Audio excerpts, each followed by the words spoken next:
G'day guys, how's it going? My name is CJ, and today we're going to be looking at one of my favorite 2017 mobile devices. No, it's not an iPhone or a Galaxy. It's not even considered a flagship device with the fastest processors or the most amount of RAM. It's more of a lower mid-range device, and it comes from the land of the Oriental, China, and their beloved brands Xiaomi. Let's take a look.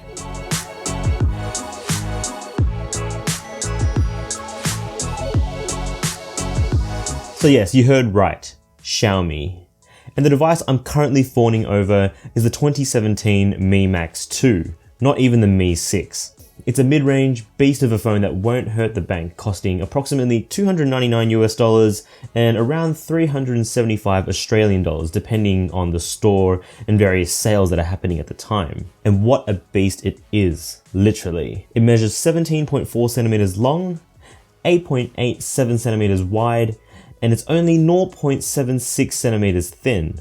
It's almost 25% larger than an iPhone 7 Plus. And with these dimensions, we're really starting to push the boundaries between what is a phone and a tablet. Next to one another, the iPhone 7 Plus even starts to look svelte. But size aside, the whole point of the Mi Max 2's ridiculous dimensions is to house the absurdly large lithium-ion battery that measures up at a whopping 5,300 milliamp hours. And that's up from the already massive 4,850 milliamps from the original model last year.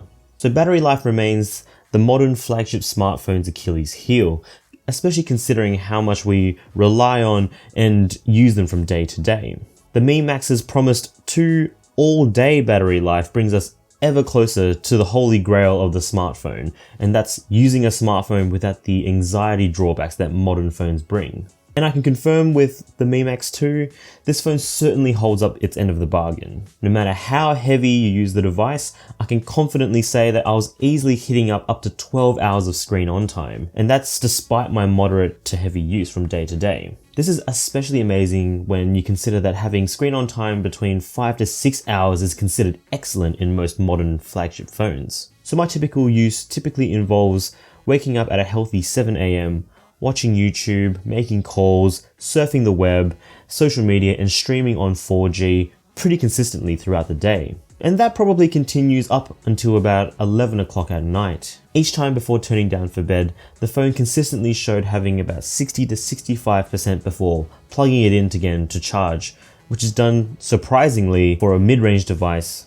via the new standard USB-C. To help with the frugality of the battery, the phone sports a massive 6.44-inch IPS LCD display running at 1080p, protected with Gorilla Glass 3. Whilst it's not the most pixel-dense screen on the market, it still achieves a solid 342 pixels per inch, which, by Apple standard, still considers it Retina. Text look nice and sharp, colors are vivid, and it's a very pleasing experience when consuming media. It also has decent viewing angles with only a very mild discoloration when you're looking at the extremes. Then, you'd think with all that battery and the screen at this price, there would be compromises elsewhere. And yes, to an extent you could say that, especially since it houses a more mid-range Snapdragon 625 chip with the Adreno 506 GPU. It's a slight downgrade from the Snapdragon 650 used in last year's Mi Max. However, Xiaomi has actually done a really good job at optimizing their own brand of Android, MIUI 8. And with that, the phone never once felt slow or showed any significant signs of slowdowns or lag. This is all despite having a heavily skinned and questionable UI that's paired with a really iPhone-like home screen where it shows all the apps and icons are about the size of my thumbnail. Scrolling websites, multitasking, and general use felt smooth and fluid. Apps loaded really quickly, and it even did a good job at playing some relatively 3D intensive games. Of course, it wasn't able to play these games at 60 frames per second, but all titles that I threw at it were more than playable. And in some ways, it was actually more immersive thanks to the massive screen. And immersive the phone is. The Mi Max's strengths are plain to see when talking about media consumption. So the massive screen is augmented by a pair of stereo speakers. And we've already seen this with the iPhone and also HTC's flagships. So the earpiece doubles as a front-facing speaker, and then when you combine this with the down-facing main speaker, you get a far more enjoyable experience, say when you compare it to a Galaxy S8 or a OnePlus 5 or an LG G6. The speakers can also get pretty loud and can produce some decent sound quality with it only really lacking in bass. This means watching YouTube or Netflix is an absolute joy and is now the device I turn to when I want to catch up on my favorite YouTubers every morning. So now when we talk about mid-range phones, often companies need to choose certain features to compromise for the sake of cost. Sometimes it's the screen, sometimes it's the build quality, and sometimes it's the camera. But most of the time it's a combination of all three. But as is the trend we've been seeing in Chinese smartphones, cheap phones are getting really good.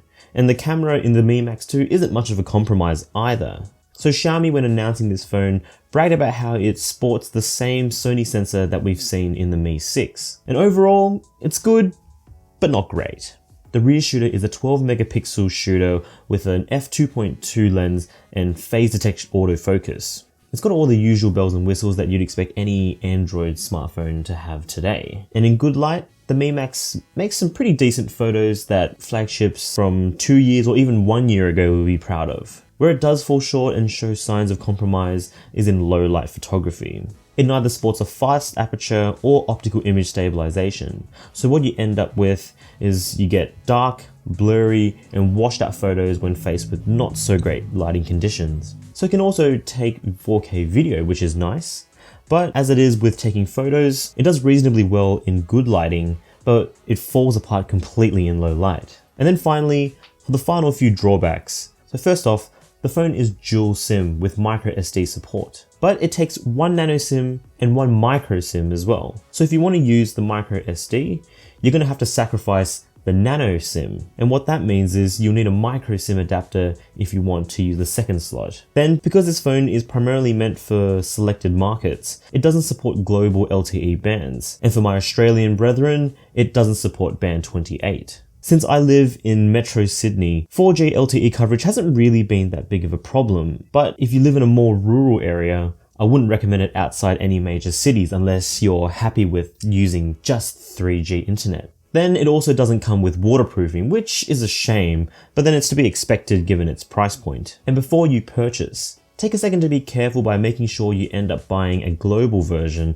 with Google services pre-installed. Since Xiaomi is Chinese, their local versions won't have any Google apps pre-installed, so you'd have to separately then flash the global ROM onto it. And I'm sure most of you would rather save that time doing something more interesting like actually using the phone itself. And then there's the issue of warranty. Since the only real way of getting your hands on this phone is through a third-party importer, you're going to be at the mercy of these guys. Sometimes they're good, but then sometimes they can be an absolute nightmare to deal with. So do keep that in mind. But otherwise, what we've got here is one of the best value phones on the market, period. It comes in at less than half the price of a flagship smartphone, and it's certainly more than half a flagship. It's got excellent build quality, it's got class-leading battery life, it's got a really good camera, it's got stereo speakers, it's got very smooth performance, and then it's at an unbelievable price. So should you buy this phone? If you spend a lot of time consuming media and you're in the market for a phone that really won't break the bank, then I have absolutely no problems recommending this phone. And if you're interested, do consider purchasing them from my affiliate links down below. Otherwise, if you're looking for more higher end features like waterproofing, blistering game performance, the best cameras on the market, then you're going to have to look elsewhere and more likely pay a hefty price for it. So what do you guys think? Do you own one of these phones? Do you have any other recommendations? Let me know in the comments section below. Anyway, if you enjoyed this video, give us a like, and if you haven't already, do consider subscribing. As always, thank you so much for watching this video, and I look forward to seeing you in the next one. Say good day, mum, for me. Cheers.